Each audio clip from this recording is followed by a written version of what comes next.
What is supply and demand's role in socialist systems?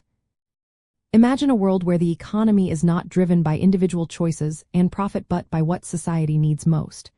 That's the core idea behind socialist systems. Now, you might wonder, how do supply and demand fit into this picture? Let's break it down in a simple way.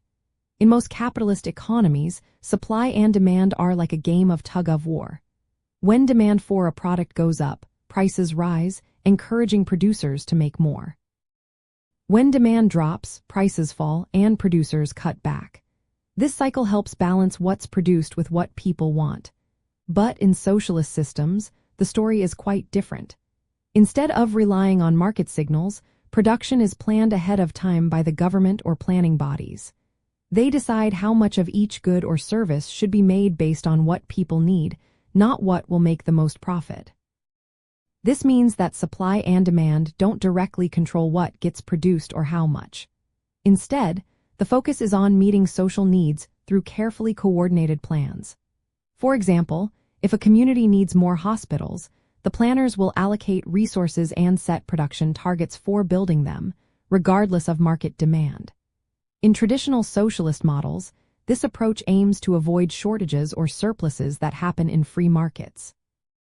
Instead of fluctuating prices, the government sets quotas and targets to keep supplies steady and fair. Now, some socialist ideas include market elements. Market socialism, for example, combines social ownership with market mechanisms. In these cases, supply and demand can influence prices and production decisions, but the government still controls the overall system. Prices might be adjusted by a central authority to reflected supply and demand, but the goal remains social equality and collective ownership.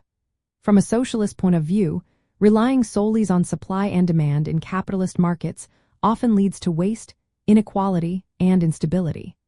That's why socialist systems aim to replace or supplement these signals with planning and social ownership. They want to prioritize what people need over what makes the most money.